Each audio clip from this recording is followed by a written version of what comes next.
Ici, les médias. Radio, presse écrite, les mécoms, publicité, télévision, cinéma, affichage, il fallait en parler. Hommes et femmes des médias. Hommes et femmes des médias. Ici, les médias. Ici, les médias. Le magazine des médias africains. Sur l'ensemble du continent, recevez nos sincères salutations. Le moment est arrivé de nous consacrer uniquement aux médias. Ici les médias, voici les sommaires. Cameroun, après 3 mois sans Internet, les populations du Nord-Ouest et du Sud-Ouest retrouvent le plaisir de surfer. La décision a été prise par le président camerounais Paul Biya qui a ordonné ce jeudi le rétablissement d'Internet dans les 2 régions anglophones du pays. Il fallait en parler. Il fallait parler de Samuel Mugarura, ce jeune étudiant ougandais qui a mis au point une grenade lacrymogène à base du sucre. Togo, l'autorité de régulation somme les médias à cesser d'être les tribunes des batailles entre les églises. Cette réaction intervient à la suite d'une situation devenue préoccupante dans ce pays où les médias seraient utilisés comme instrument de règlement de compte entre les églises. Les métiers de la communication. Qu'est-ce qu'un responsable de publicité? En quoi consiste le métier de responsable de publicité? Dans les métiers de la communication, vous aurez les explications de Cédric Tachago. Bonjour Aimé Désiré. Bonjour Philomène. Passionné des médias, c'est ici les médias. Ici les médias. Le magazine des médias africains. Cameroun, après 3 mois sans Internet, les populations du Nord-Ouest et du Sud-Ouest retrouvent le plaisir de surfer. La décision a été prise et désirée par le président camerounais Paul Biya, qui a ordonné ce jeudi le rétablissement d'Internet dans les 2 régions anglophones du pays. Dès l'annonce de cette nouvelle, des habitants de ces régions ont réagi à travers des posts sur les réseaux sociaux, manifestant leur joie de retourner à la civilisation, comme on a pu le lire sur quelques publications sur Facebook notamment. Jean-Claude Rojo Kamge est ingénieur, il vit à Limbé, c'est dans le sud-ouest. Vous êtes allé à sa rencontre, Aimé Désiré. Jean-Claude Rojo, bonjour. Bonjour, Aimé Désiré. Je rappelle que vous êtes responsable en qualité, sécurité, hygiène et environnement. Quel sentiment vous habitez ce jeudi après le rétablissement d'Internet dans votre localité? Premièrement, c'était une surprise parce que, vu la situation des choses, on ne s'attendait pas que ce soit aussi rapide.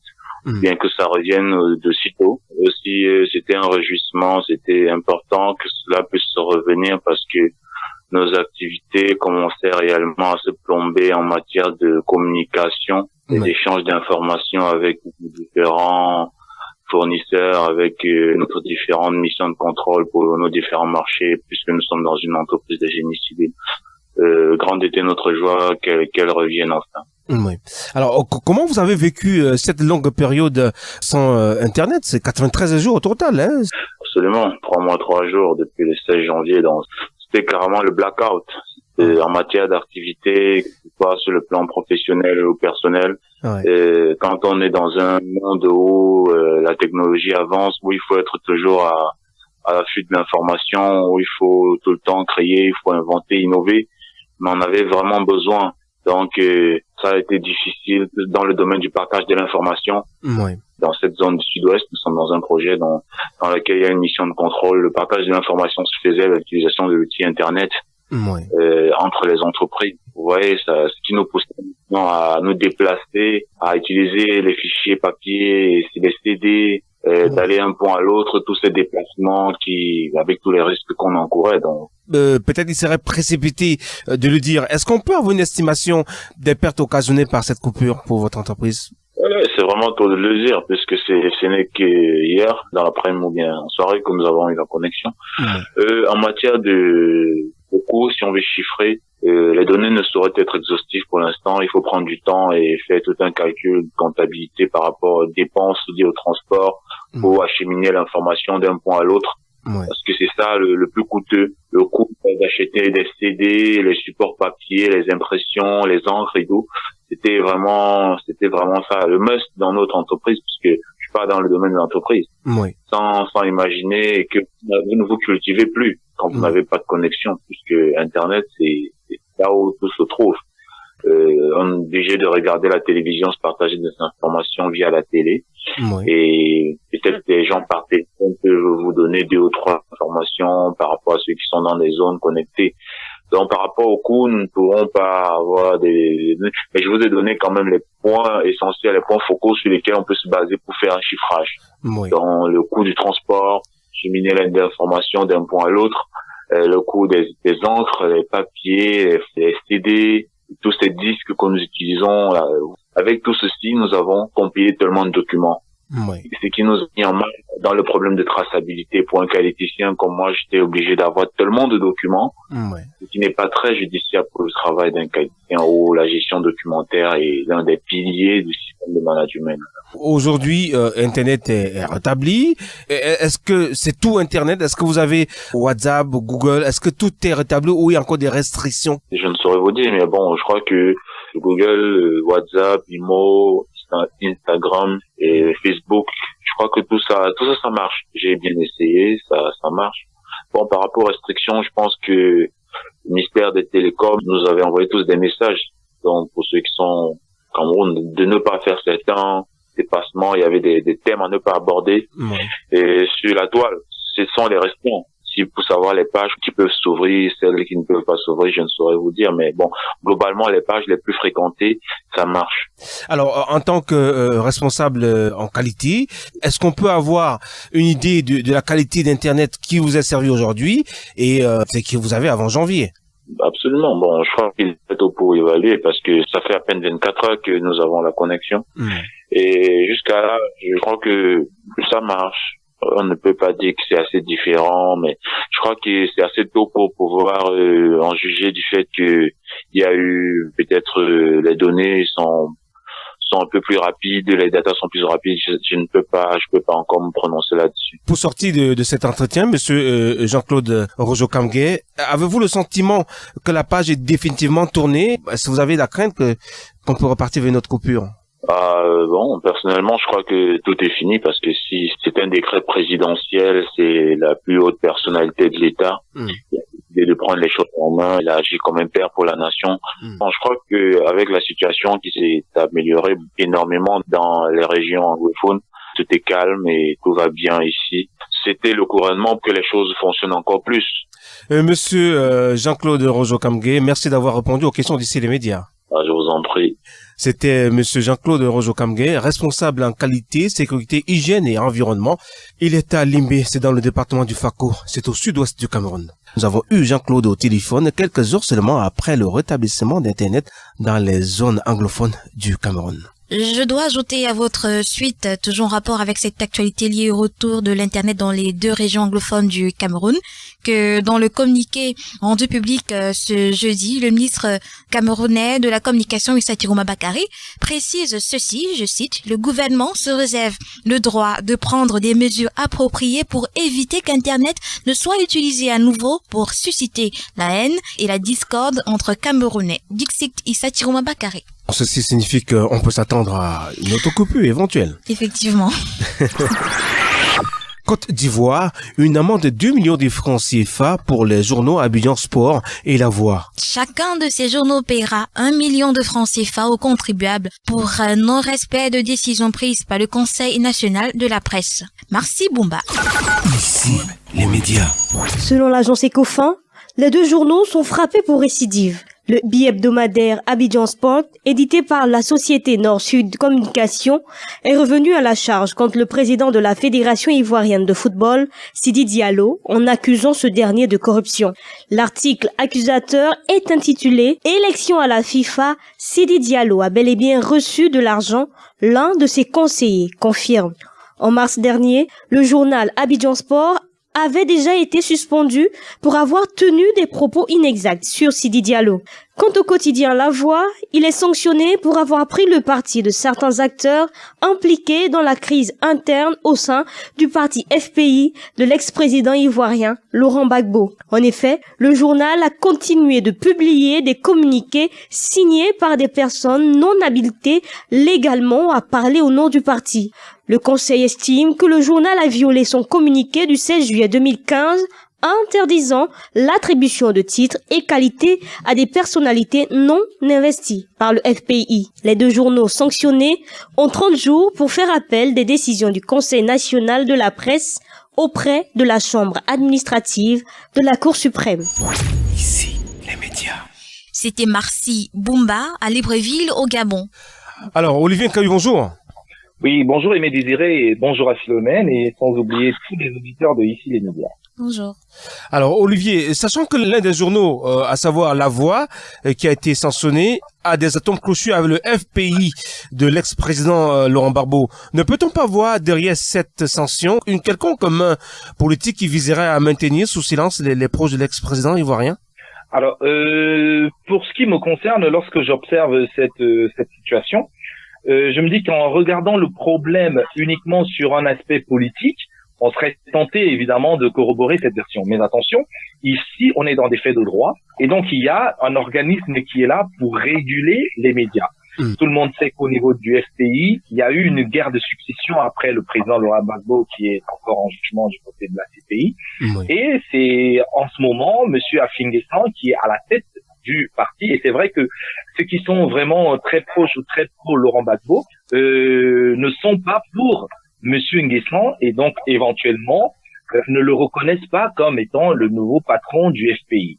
Donc ça peut créer cette situation et tous les journaux qui sont pro-Gbagbo ou pro-partisan Gbagbo vont évidemment ne pas reconnaître tous les actes que ferait M. N'Guessan que patron du pays.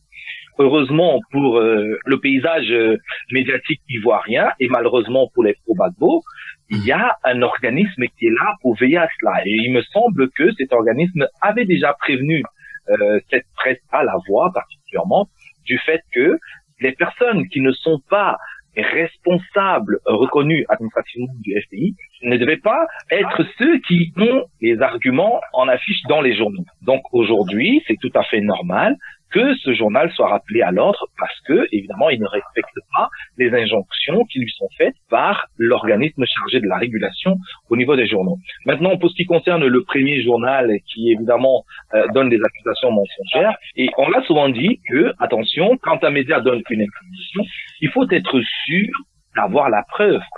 Même si les médias doivent protéger les sources, ça ne veut pas dire que les médias ne doivent pas prouver qu'ils racontent. Donc, à ce niveau-là, il faut bien que les choses soient bien claires. D'accord. Olivier Caillou, restez en ligne, s'il vous plaît. Il fallait en parler. Il fallait en parler. Il fallait parler de Samuel Mugarura, ce jeune étudiant ougandais qui a mis sur pied une grenade lacrymogène à base du sucre. Aimé Désiré. Samuel Mugarura, un jeune étudiant ougandais en chimie et botanique à l'université de Makerere, a mis au point une grenade lacrymogène à partir d'ingrédients locaux. Appelée Sugar Spray, la capsule contient un mélange de sucre, de colorants alimentaires et de sel. Cette composition rend, d'après l'inventeur, le gaz moins toxique que celui utilisé par la police. Étant donné que le carbonate d'acide de sodium contenu dans les grenades de gaz lacrymogène est toxique, je l'ai substitué avec de la poudre à pâte et j'ai utilisé la couleur rose utilisée pour les vêtements à cause de sa vitalité et de sa vivacité, explique le jeune inventeur. Ironiquement, Samuel Mugarura, qui a développé le gaz lacrymogène, n'est pas inconnu des services de police. Il a effectué une démonstration publique de son invention au cours du mois de septembre dernier, s'attirant ainsi des menaces d'arrestation. Par ailleurs, à cause de son militantisme, le jeune universitaire est considéré comme un extraverti qui croit en l'espoir pour demain. Et il fallait en parler. Guinée-Conakry, 3 journalistes bannis de l'exercice de la profession par la haute autorité de la communication. Ibrahima Sori Bangoura, Asseni Massiré Fofana et Agossou Don de Dieu Martial, tous patrons de presse, sont accusés d'avoir utilisé de faux documents pour leur dossier de demande de la carte de presse. Phénomène d'ici. Ici, les médias.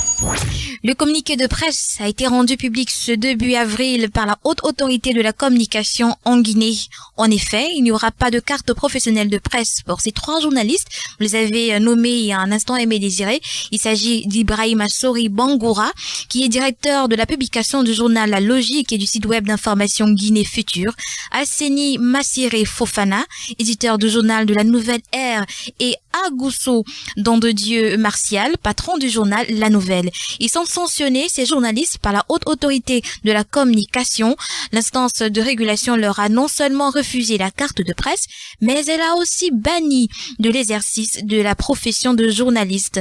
L'autorité de régulation déplore vivement que des journalistes s'adonnent à des pratiques qui déshonorent et discréditent toute la corporation.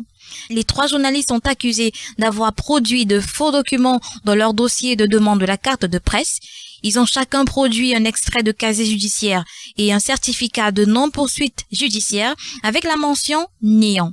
Pourtant, les 3 journalistes avaient été condamnés en avril 2016 à 6 mois de prison avec sursis pour escroquerie et chantage à l'endroit d'un directeur général d'entreprise. L'enquête commandée auprès du ministère de la Justice a révélé que Alseni Massiré Fofana et Agossou Dieu Martial ont produit de faux documents. Quant à Ibrahima Sori Bangoura, il s'est fait établir un document authentique, mais de manière frauduleuse. Ici, les médias. Alors, il est avec nous, Ismaël Karim, bonjour. Bonjour à tous auditeurs d'ici les médias. Alors, Ismaël, des suspensions, on en a vu sur le continent, hein. On a vu récemment, tout près de nous, au Cameroun, Michel Michaud Moussala être suspendu définitivement de l'exercice de la profession de journaliste par les autorités de la communication. Aujourd'hui, nous sommes témoins de cette décision de la haute autorité de la communication en Guinée, Conakry, qui bannit 3 journalistes, Ismaël. Que pensez-vous de cette sanction? Alors, bien désolé, je suis de ceux qui ne peuvent que faire une étude objective de ce qui est donc du journalisme. Pour être journaliste, on peut également aller à l'école de journalisme. On peut aussi l'apprendre sur le tas. Pour dire vrai, pour le cas du Cameroun et même peut-être la France que je maîtrise un petit peu mieux, seule la carte de presse fait du détenteur le journaliste. Malheureusement, le métier du journalisme reste un secteur qui regorge beaucoup de brebis galeuses. Alors, vous avez donc pas mal de personnes qui s'affirment journalistes, des mécaniciens, des menuisiers, des braqueurs. Ne peut avoir la carte de presse que celui qui a exercé 5 ans dans un médium et ne tire que ses principaux revenus de ce métier-là. Malheureusement, on a également sur le continent une génération de personnes pour peu qu'un cousin ait pu quand même avoir sa chaîne de télé et sa chaîne radio, pour peu qu'on squatte là-bas, tout le monde s'affirme journaliste parce que on a quand même flirté avec le milieu des médias.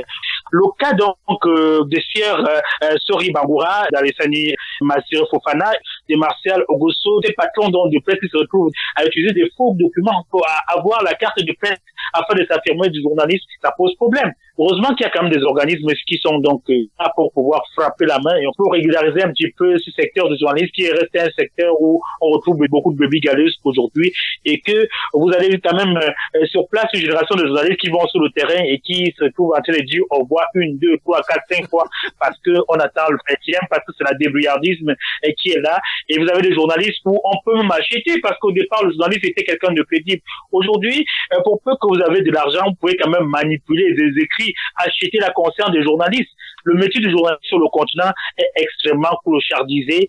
Ça s'applique pas que sur le continent. Et on le voit même en Europe où on achète des consciences. Vous écoutez parfois une radio comme RFI qui arrive tout de même à caresser au centre du poil ce que fait le gouvernement français, même si ce n'est pas ça.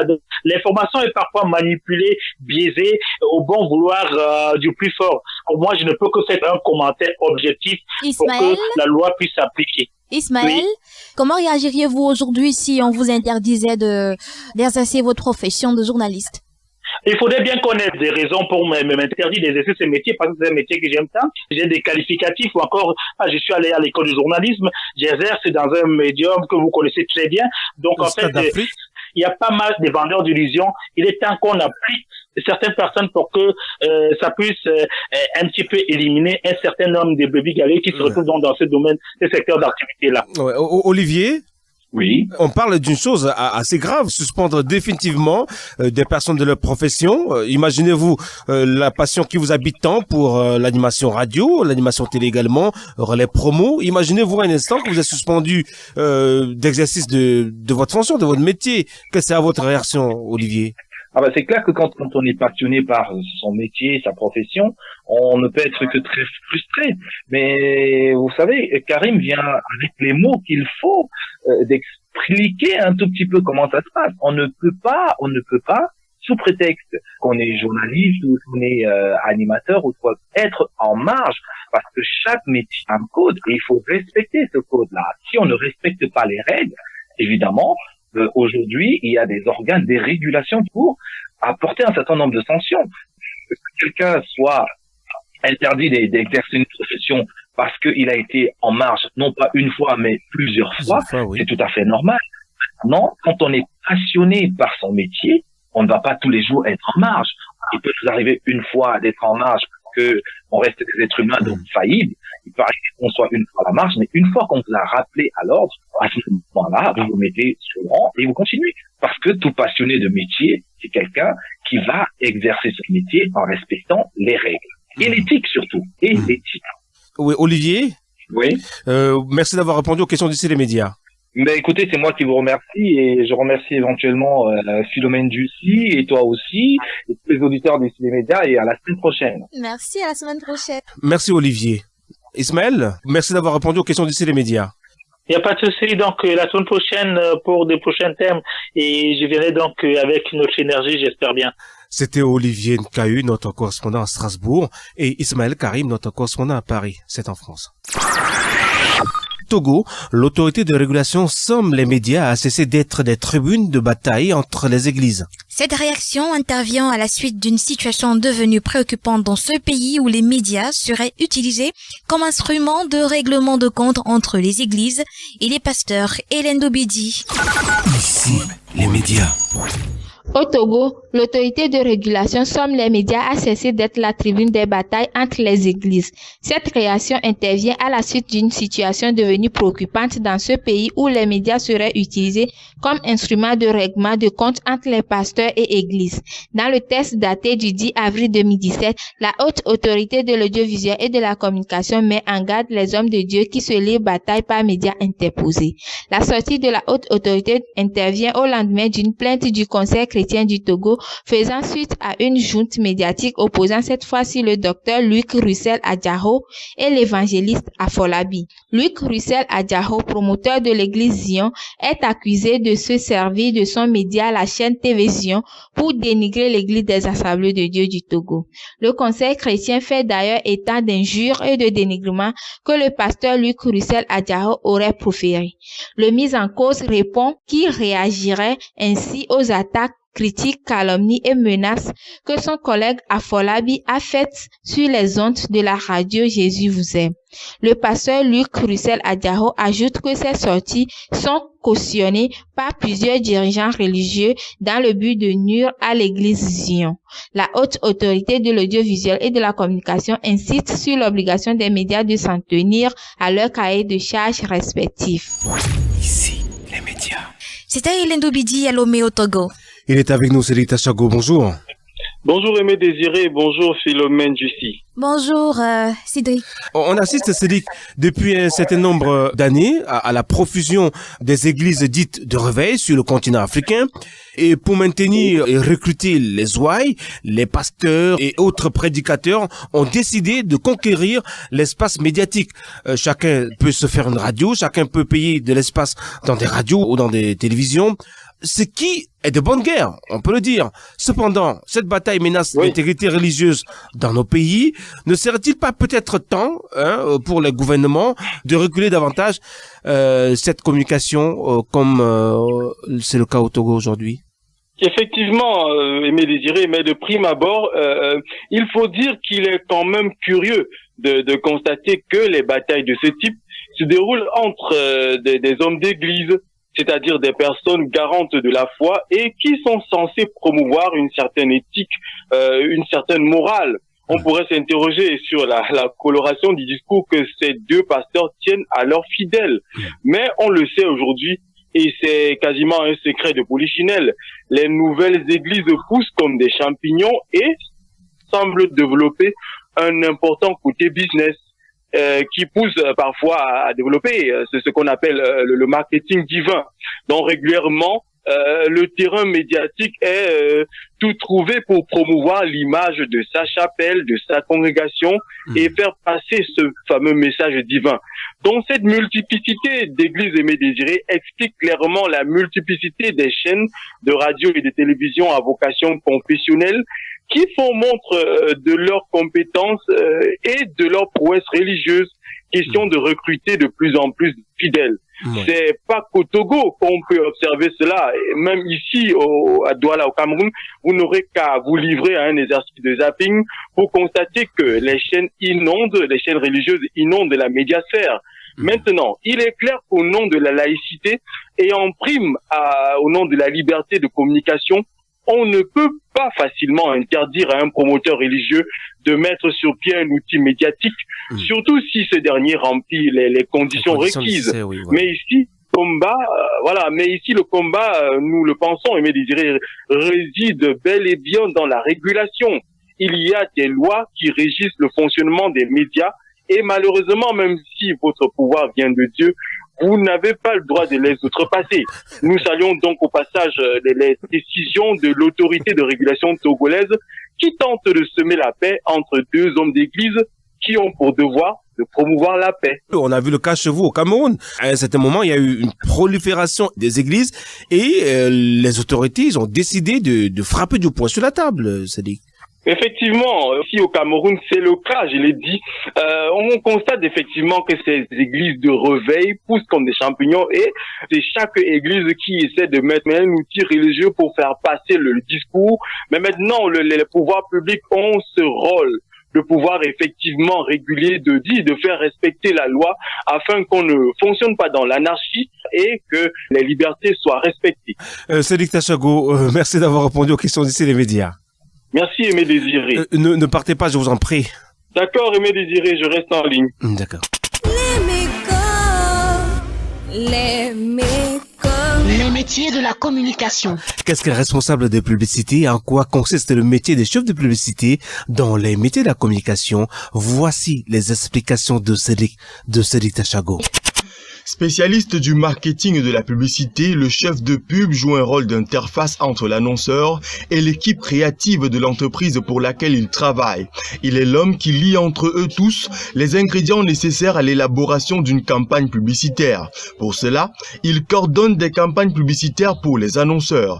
Après avoir cerné les attentes des clients, il leur propose une stratégie publicitaire adéquate. Avant de signer le contrat, ils évaluent ensemble le budget de la campagne. Puis, le chef de pub transmet les grandes lignes du projet à l'équipe de créatifs chargée de réaliser la campagne en question. Il prépare également le travail des créatifs en réunissant le maximum d'informations sur la marque, son histoire, ses axes de communication habituels. Ensuite, il se charge de suivre l'élaboration du plan média et son exécution. En régie publicitaire, ce professionnel s'occupe également des espaces publicitaires du support pour lequel il travaille, de la vente aux différents annonceurs. Par exemple, dans la presse écrite, il vend des pages. À la radio ou à la télévision, il propose des temps de passage à l'antenne. Chez l'annonceur, il communique sur les produits ou l'image de l'entreprise. Il doit alors choisir parmi les différents projets qui lui sont soumis les supports de publicité les plus adaptés aux messages qu'il veut transmettre.